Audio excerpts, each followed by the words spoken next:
नमस्कार, news one India देख रहे हैं। अब आपके साथ मैं हूं ऋतु। शाम के 6 बज चुके हैं और अब वक्त है देश प्रदेश की तमाम बड़ी खबरों का। पहली खबर, फरार अमृतपाल की तलाश जारी।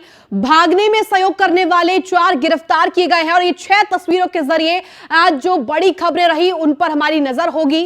और पहचान बदलकर भागने का आरोप। दूसरी खबर, 25 मार्च को सिसोदिया मामले में सुनवाई होगी। इसके साथ साथ तीसरी खबर, जो कि Akhil Bharatiya police athletics cluster championship का सीएम योगी ने शुभारंभ किया और कहा कि प्रतियोगिता से हमें नई प्रेरणा मिलती है। चौथी खबर, जिस पर हमारी नजर रहेगी, शूटर और बमबाज गुड्डू पर कसा शिकंजा।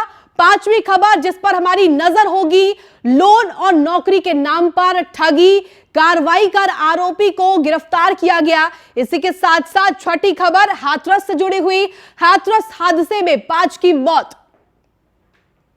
तो इन सभी खबरों पर 6 बजे हमारी नजर रहेगी। इस खास बुलेटिन में हम आपको इन सभी खबरों का पूरी अपडेट देंगे।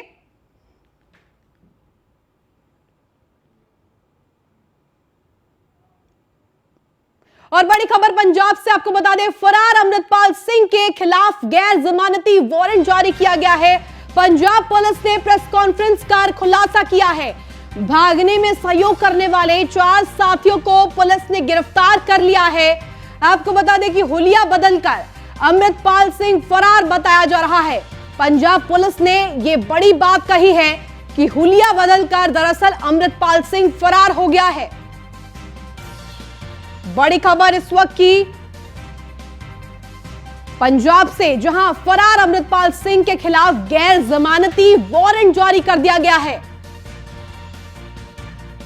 लगातार पंजाब पुलिस खोजबीन कर रही है अमृतपाल सिंह की।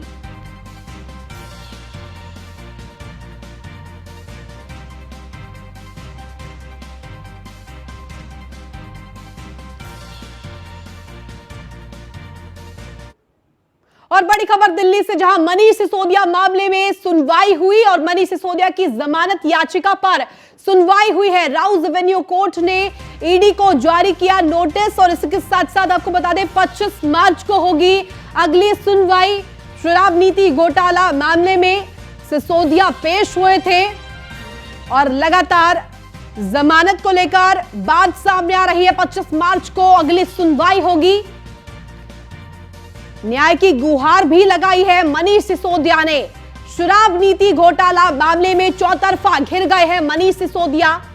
राउज एवेन्यू कोर्ट ने ईडी को नोटिस जारी किया है और इसी के साथ साथ आपको बता दें मनीष सिसोदिया की जमानत याचिका पर सुनवाई हुई। लगातार आम आदमी पार्टी और विपक्ष केंद्र सरकार पर निशाना साधते हुए, तंज कसते हुए ये बात कह रहा है कि मनीष सिसोदिया के इस प्रकरण के बाद ये साफ हो गया है कि केंद्र सरकार लगातार सरकारी संस्थाओं का दुरुपयोग कर रही है। और ज्यादा जानकारी के साथ संवाददाता पीयूष तिवारी हमारे साथ फोन लाइन पर जुड़ गए। पीयूष, जिस तरह से मनीष सिसोदिया मामले में आज जो अहम सुनवाई हुई और अब अगली सुनवाई 25 मार्च को होगी, क्या कुछ अपडेट्स आपके पास?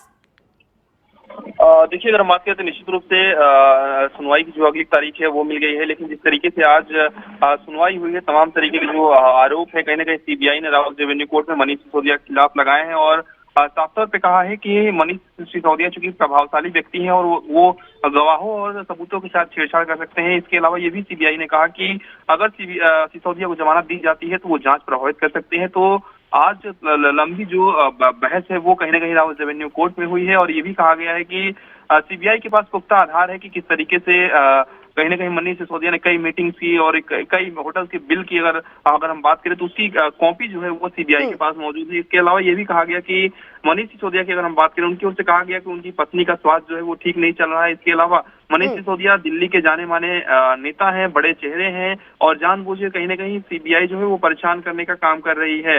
इसके साथ ही अगर हम बात करें तो सीबीआई ने तमाम की जो दलीलें हैं वो राउज एवेन्यू कोर्ट में दी है। ये भी कहा गया कि जो मोबाइल फोन है वो भी उनका सीज किया गया है। ये जो दलील है वो कहीं ना कहीं मनीष सिसोदिया की ओर से दी गई और ये सीबीआई की ओर से कहा गया पीयूष, और एक और बात जो सामने आ रही है कि ईडी दरअसल ये बात कह रही है कि मनीष सिसोदिया दरअसल पूछताछ में सहयोग नहीं कर रहे हैं, सवालों का ठीक ढंग से जवाब नहीं दे रहे हैं। वहीं दूसरी तरफ मनीष सिसोदिया लगातार न्याय की गुहार भी लगा रहे हैं। जी बिल्कुल, अगर हम बात करें तो देखिए पिछली बार भी जब सुनवाई हुई थी तो साफ तौर पे चूंकि आज जो सुनवाई हो रही थी तो ईडी वाले मामले में पहले सुनवाई हुई, उसके बाद सीबीआई वाले मामले में सुनवाई हुई।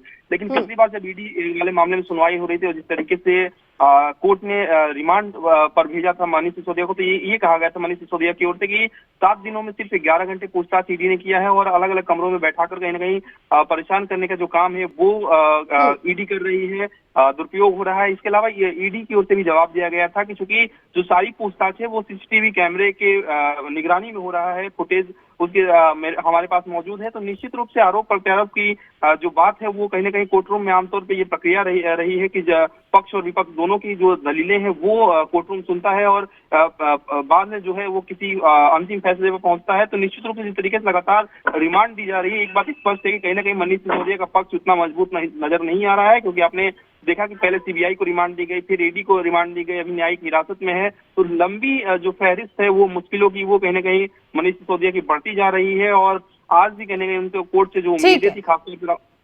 बहुत शुक्रिया तमाम जानकारी के लिए पीयूष। और बड़ी खबर प्रयागराज से, जहां उमेश पाल हत्याकांड के आरोपी बमबाज गुड्डू मुस्लिम के घर पर चस्पा किया गया है नोटिस। और बड़ी खबर आपको बता रहे हैं, शूटर गुलाम के घर गिराने के बाद गुड्डू मुस्लिम पर दरअसल अब शिकंजा कसने की तैयारी। 5 लाख के इनामी बमबाज गुड्डू मुस्लिम के घर पर नोटिस चस्पा किया गया है।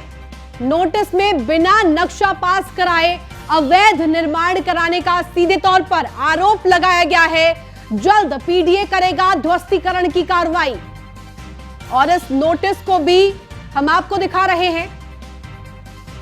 जल्द ही पीडीए ध्वस्तीकरण की कार्रवाई करेगा, जिसको लेकर यह नोटिस चस्पा किया गया है। एक एक कर सभी पर शिकंजा कसने की तैयारी उत्तर प्रदेश पुलिस कर रही है। पहले शूटर गुलाम के घर पर बुलडोजर गरजा और अब गुड्डू मुस्लिम पर शिकंजा कसने की तैयारी। 5 लाख का इनामी बमबाज है गुड्डू मुस्लिम।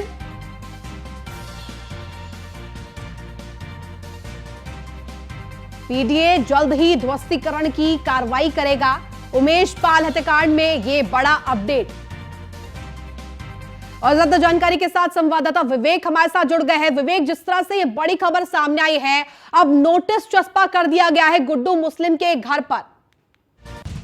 जी बिल्कुल, जिस तरीके से उमेश पाल हत्याकांड हुआ था, इस उमेश पाल हत्याकांड के बाद लगातार इनकी गिरफ्तारी के लिए पुलिस की टीमें बनाई गई थी, जो लगातार छापेमारी कर रही थी कि जल्द से जल्द ये शूटर गिरफ्तार हो। लेकिन उस कार्रवाई के साथ साथ प्रयागराज विकास प्राधिकरण की टीम ऐसे लोगों को भी चिन्हित कर रही थी जो उमेश पाल हत्याकांड में जुड़े हुए थे या तो जिनके तार उससे जुड़े हुए थे, और ऐसे लोगों को लगभग 20 लोगों की भी ऐसी सूची बाकी है जिन पर अभी प्रयागराज विकास प्राधिकरण का पीला पंजा चलना है।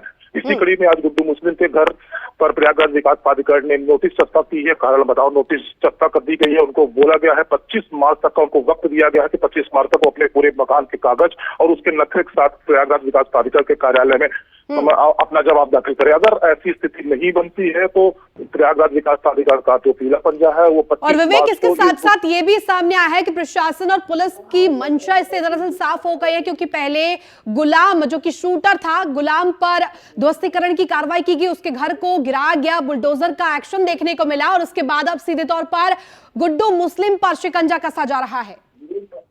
जी बिल्कुल, जिस तरीके से पुलिस का सर्च अभियान चल रहा है और जिस तरीके से उमेश पाल हत्याकांड से जुड़े हुए जो शूटर है उन पर जो कार्रवाइयों का दौर है, चाहे वो प्रयागराज विकास प्राधिकरण हो चाहे प्रदेश की योगी सरकार हो, जो कार्रवाइयों का दौर चल रहा है वो लगातार प्रयागराज विकास प्राधिकरण की टीम और प्रयागराज की पुलिस की टीम लगातार इन पर नकेल कसने के लिए तमाम कवायद कर रही है, जिनसे इनकी गिरफ्तारी जल्द हो सके। और जिन्होंने अपने धनबल और बाहुबल से इस तरीके के भवन का निर्माण कराया, उस पर भी कार्रवाई सुनिश्चित करने के लिए प्रयागराज विकास प्राधिकरण की टीम लगातार कार्रवाई कर रही है। जी ठीक है, बहुत शुक्रिया तमाम जानकारी के लिए विवेक। वहीं उत्तर प्रदेश के मुख्यमंत्री Yogi Adityanath Akhil Bharatiya police athletics cluster championship 2022-23 समारोह में शामिल हुए। सीएम योगी ने राजधानी लखनऊ में प्रतियोगिता का शुभारंभ किया। इस मौके पर सीएम योगी ने कार्यक्रम को संबोधित भी किया और कहा कि कोई भी प्रतियोगिता हमें नई प्रेरणा देने का काम करती है और यही इस दौरान भी हुआ है। Akhil Bharatiya police athletics cluster championship का दरअसल शुभारंभ हुआ और खुद सीएम योगी आदित्यनाथ ने शुभारंभ किया। तस्वीरें आप तक पहुंचा रहे हैं।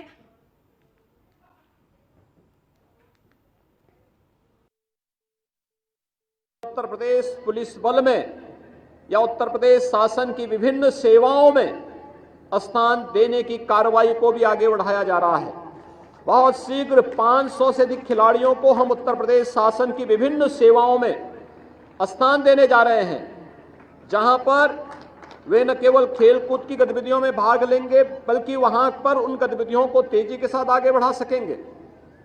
और ये हमारे पुलिस बल की तो एक ताकत होनी चाहिए कि हम जब देश के अंदर या विभिन्न राज्यों के अंदर कानून व्यवस्था का संकट आएगा तो सुरक्षा और कानून व्यवस्था की स्थिति देंगे। केंद्रीय पुलिस बल उस समय राष्ट्रीय सुरक्षा के लिए पूरी प्रतिबद्धता और ईमानदारी के साथ कार्य करेंगे, लेकिन शांतिपूर्ण स्थितियों में हम न केवल अपने फिजिकल और मेंटली फिटनेस के लिए कार्य करेंगे बल्कि आवश्यकता पड़ने पर विभिन्न प्रकार की रचनात्मक गतिविधियों के साथ अपनी युवा शक्ति को लगाने का कार्य भी करेंगे।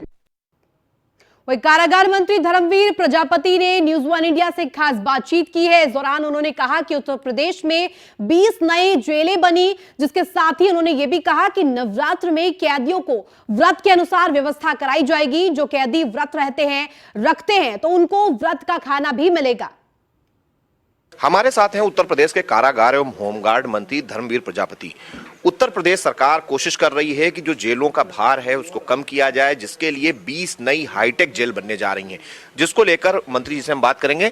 मंत्री जी, 20 नई जेलें बनाने जा रहे हैं, क्या उद्देश्य है और आखिर क्यों जरूरत पड़ रही है कि अब इन जिलों में भी जेलें हों जहां पहले नहीं रही हैं? देखिए, जहाँ जेलें नहीं थी, माननीय मुख्यमंत्री जी के पिछले 5 साल के कार्यकाल में जमीन ले ली गई थी और इस समय उन जेलों को बनाने की प्रक्रिया में हम लोग लग गए हैं। जब जेलों का निर्माण हो जाएगा तो जो बंदियों की जो संख्या ज़्यादा भीड़ है जेलों में वो कम हो जाएगी।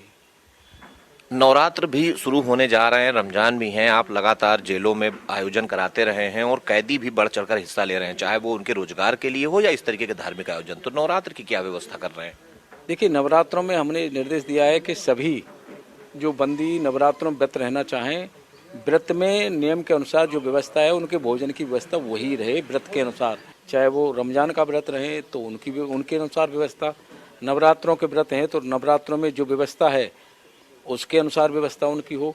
हमने जेल मैनुअल बदला है, उसमें हम खीर की व्यवस्था लेकर के आए हैं। हनुमान चालीसा सुंदरकांड का पाठ करेंगे तो जो विकृति मानसिकता जितनी देर रहेंगे उतनी दूर उससे बचेंगे, और उससे बचेंगे तो जब छूटने के बाद वो जब बाहर जाएंगे तो विकृति मानसिकता उनकी नहीं रहेगी, तो हमारा मानना है कि वो दोबारा कोई गलती नहीं करेंगे। योगी सरकार का 6ठा साल पूरा हो रहा है और दूसरे टर्नओवर का 1 साल, क्या मानते हैं क्या कुछ खास इस 1 साल में रहा? क्योंकि लगातार लक्ष्य निर्धारित थे, 100 दिन के, 3 माह के, 1 साल के, क्या क्या महत्वपूर्ण मान रहे हैं इस 1 साल में? आप प्रेस कॉन्फ्रेंस भी करेंगे। देखिए, अगर पिछला 5 साल का कार्यकाल देख लीजिए, ये कार्यकाल देख लीजिए, कभी भी माननीय मुख्यमंत्री जी ने परिश्रम की पराकाष्ठा की है, कभी भी उन्होंने छुट्टी नहीं ली एक दिन की भी। किस लिए कि उत्तर प्रदेश की जनता ने जो उन्हें आशीर्वाद दिया है, हम लोगों का दायित्व है कि उनके लिए हम लोग काम करें। निरंतर उत्तर प्रदेश की सरकार उन उत्तर प्रदेश वासियों के लिए काम कर रही है और बहुत बड़ी योजना हमारे इस कालखंड में आई है कि हर घर जल, बहुत बड़ी योजना है और इस पर सरकार काम कर रही है। हमने पिछले कालखंड से और अब तक की 52 लाख से ज़्यादा हमने गरीबों के जिनके पास आवास नहीं थे पक्के, वो आवास हम लोगों ने बनाए हैं। श्रमिकों को श्रम कल्याण बोर्ड से उनके लिए व्यवस्था की हमने। उनको श्रम मंत्रालय की ओर से उनका पंजीकरण कराया है और कहीं न कहीं हम उनको स्वरोजगार से जोड़ने का हम लोग प्रयास कर रहे हैं। तो बहुत से काम हमने इसने किए हैं कि जनता के बीच में निरंतर सरकार रही है। अगर हम मंत्री जी देखें तो लगातार जेलों की व्यवस्थाओं को सुदृढ़ किया जा रहा है, सुरक्षा व्यवस्था चाक चौबंद की जा रही है, लेकिन इस तरीके की अभी भी शिकायतें हैं। जैसे कि एक अशरफ का मामला है जो उमेश पाल हत्याकांड से जुड़ा हुआ है कि वो अपने लोगों के थ्रू इस पूरे मामले से जुड़ा रहा, निर्देश देता रहा। इस तरीके की व्यवस्थाएं जेलों से ना चलें, इसके लिए और क्या सख्त करने जा रहे हैं? देखिए, जहाँ पेशेवर अपराधी हैं हमने वहाँ निगरानी सख्त की है और 24 घंटे कैमरे की निगरानी में है और हमने मुख्यालय से उनको जोड़ा है। मुख्यालय 24 घंटे निगरानी कर रहा है और कर्मचारियों की ड्यूटी भी हम चेंजिंग करके लगाएंगे। वहाँ लगातार एक कर्मचारी ड्यूटी नहीं करेगा। धन्यवाद। ये हैं उत्तर प्रदेश के कारागार एवं होमगार्ड मंत्री धर्मवीर प्रजापति, जो बता रहे हैं कि उत्तर प्रदेश सरकार लगातार काम कर रही है और हमारी कोशिश है कि बेहतर ढंग से चीजों को निष्पादित किया जाए। जहां तक नवरात्रि का सवाल है, कैदियों को उनके व्रत के अनुसार व्यवस्था जेल में भी होगी और 1 साल में लगातार उत्तर प्रदेश सरकार काम कर रही है। जेलों में व्यवस्थाओं को चाक चौबंद किया जाए, उसके लिए ड्यूटी भी रोस्टर की जा रही है। कैमरामैन अमित शाहनी के साथ मैं इसके Vajpayee, news on India, Lucknow. और बड़ी खबर नोएडा से, जहां बैंकों से लोन और नौकरी दिलाने के नाम पर चल रहे फर्जी कॉल सेंटर का खुलासा हुआ है। बिरला ग्रुप और बिरला फाइनेंस में नौकरी दिलाने के नाम पर ठगी। पुलिस ने कॉल सेंटर के मास्टरमाइंड समेत 6 लोगों को गिरफ्तार किया है। बड़ी खबर आपको बता रहे हैं, स्वास्थ्य से जुड़े चूर्ण को बेचकर करते थे ठगी। एक चूर्ण के डिब्बे को 3 से 6 हजार रुपए में बेचा करते थे ये ठग। चूर्ण के आड़ में डेटा लेकर नौकरी दिलाने के नाम पर ठगी किया करते थे। आरोपियों के पास से 13 मोबाइल, 20 एटीएम समेत करीब 5 लाख रुपए बरामद हुए हैं।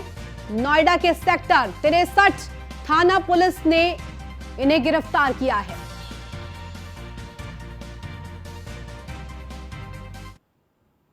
खबर प्रयागराज से, जहां माफिया अतीक की दफ्तर में छापेमारी। पुलिस की मौजूदगी में दफ्तर में हो रही खुदाई, हथियार और कैश किया गया बरामद। आपको बता दें कि धूमनगंज से अतीक के कई करीबी गिरफ्तार किए गए हैं। बड़ी खबर, लगातार माफिया अतीक के करीबियों पर शिकंजा कसा जा रहा है और इसी क्रम में अतीक के दफ्तर पर यह छापेमारी की गई है। पुलिस की मौजूदगी में दफ्तर में खुदाई हुई, हथियार और कैश बरामद किया गया। धूमनगंज से अतीक के कई करीबी गिरफ्तार किए गए हैं। लगातार शिकंजा कसा जा रहा है। इस पूरे प्रकरण में अतीक के करीबियों पर शिकंजा कसा जा रहा है। हथियार और कैश भी बरामद किए गए हैं। प्रयागराज मामले में एक और अपडेट, माफिया अतीक की दफ्तर में छापेमारी। और ज्यादा जानकारी के साथ संवाददाता विवेक हमारे साथ जुड़ गए हैं। विवेक, प्रयागराज से बड़ी खबर सामने आई है, माफिया अतीक के दफ्तर में पर छापेमारी की जा रही है। क्या कुछ अपडेट, क्या कुछ बरामदगी हो पाई है?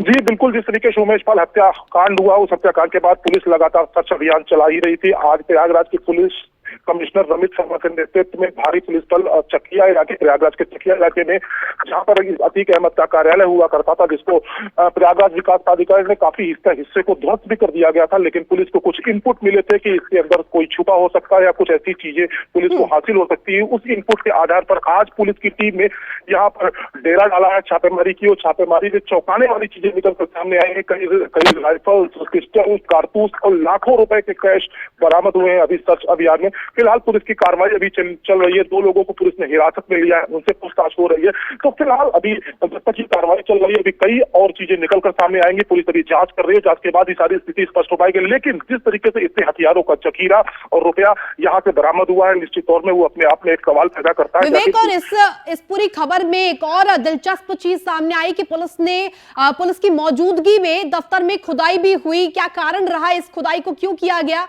और कहां पर यह खुदाई हुई? जी बिल्कुल, जिस तरीके से पुलिस को इनपुट मिले थे, जो पुलिस के मुखबिर थे, उनको सूचना मिली थी कि इस कार्यालय में अभी भी अवैध रूप से हथियारों का जखीरा रखा हुआ है, अवैध रूप से यहाँ पे लोग रहते हैं। उस इनपुट के आधार पर पुलिस वहां पहुंची थी। पुलिस को यह भी अंदेशा था कि कहीं जमीन के अंदर गड्ढा बनाकर इस तरीके से रुपए को या हथियारों को छुपाया तो नहीं गया है। इन सारी चीजों को देखते हुए आज पुलिस ने ये सर्च अभियान चलाया, जिसमें से ये सारी चीजें निकलकर सामने आई है। फिलहाल पुलिस ने 2 लोगों को गिरफ्तार किया और उनसे पूछताछ चल रही है, और पूछताछ के बाद जल्दी और भी कई चीजें निकलकर सामने आएंगी और स्थिति स्पष्ट होगी। जी ठीक है, बहुत शुक्रिया तमाम जानकारी के लिए विवेक। और माफिया अतीक के दफ्तर पर छापेमारी की गई और तस्वीरें हम आपको लगातार दिखा रहे हैं। हिरासत में भी कई करीबी ले गए हैं और बरामद किए गए कैश और हथियार भी तस्वीरों के जरिए न्यूज़ वन इंडिया आपको दिखा रहा है। एक्सक्लूसिव तस्वीरों के माध्यम से हम आपको दिखा रहे हैं कि क्या कुछ बरामद किया गया है। धूमनगंज से अतीक के कई करीबी भी गिरफ्तार किए गए हैं। माफिया अतीक के दफ्तर पर छापेमारी की गई।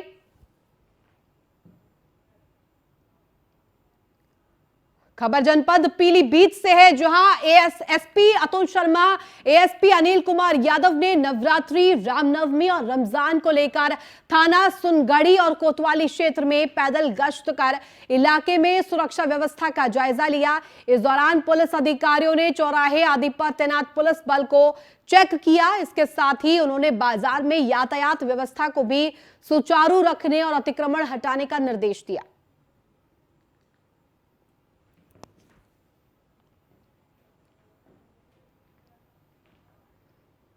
और खबर रायबरेली से, जहां कान में ईयरफोन लगाना एक युवक के लिए काल बन गया। बता दें कि ट्रेन की चपेट में आने से युवक की दर्दनाक मौत हो गई।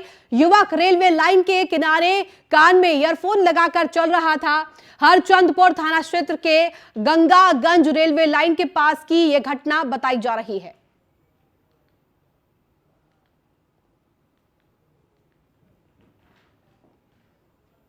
वही वाराणसी के अस्सी घाट पर बीजेपी काशी क्षेत्र के अध्यक्ष महेश चंद्र श्रीवास्तव ने स्वच्छता अभियान की शुरुआत की है। बता दें कि अस्सी घाट पर प्रधानमंत्री नरेंद्र मोदी ने फावड़ा चलाकर अभियान का शुभारंभ किया। प्रधानमंत्री नरेंद्र मोदी का अनुसरण करते हुए महेश श्रीवास्तव ने भी स्वच्छता महाअभियान की शुरुआत की है। तस्वीरें भी हम आपको वाराणसी से दिखा रहे हैं। पीएम के दौरे को लेकर जोरों पर तैयारियां हैं और इसी क्रम में इस सफाई अभियान को चलाया गया।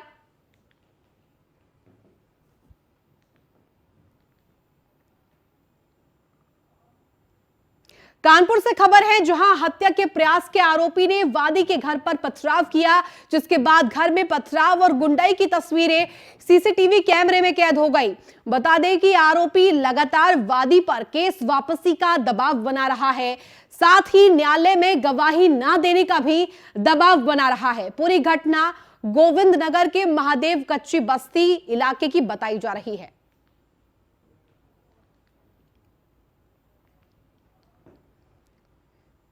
और मेरठ से खबर है, जहां 5 दिन से लापता बच्चे का कोई सुराग नहीं लग पा रहा। बता दें कि सरधना के पोहली गांव से 15 साल का अनिकेत लापता हुआ था, जिसके बाद सरधना पुलिस से इसकी शिकायत की गई, जिसके बाद अभी तक पुलिस के हाथ अभी तक खाली है।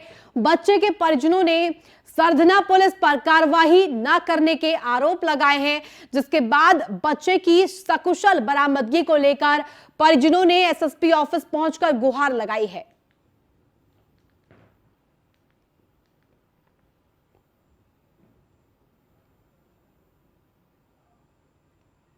और बाराबंकी जिले के एक युवक की संदिग्ध परिस्थितियों में ट्रेन से कटकर मौत हो गई। ट्रेन की चपेट में आने के बाद युवक का शव ट्रेन और पटरी के बीच काफी देर तक पड़ा रहा। वही घटना के बाद ट्रेन काफी देर तक रेलवे ट्रैक पर रुकी रही, जिसके बाद युवक के शव को सफदरजंगगंज रेलवे स्टेशन पर ले जाया गया। मृतक युवक की शिनाख्त के बाद परिजनों को घटना की सूचना दी गई।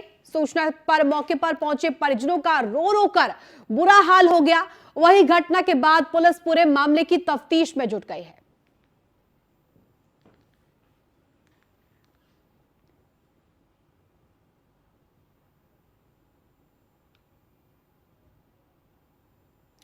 हमीरपुर से खबर है, जहां प्राथमिक स्कूलों में बच्चों को मुफ्त दी जाने वाली आयरन फॉलिक एसिड की गोलियां एक तालाब में फेंकी गई।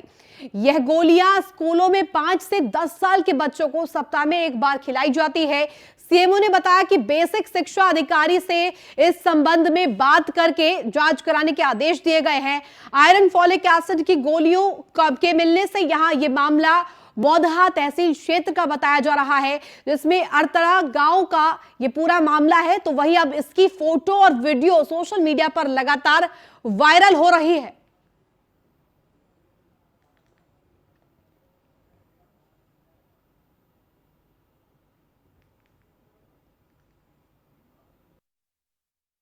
ये गोलियां आयरन फोलिक एसिड सप्लीमेंट है।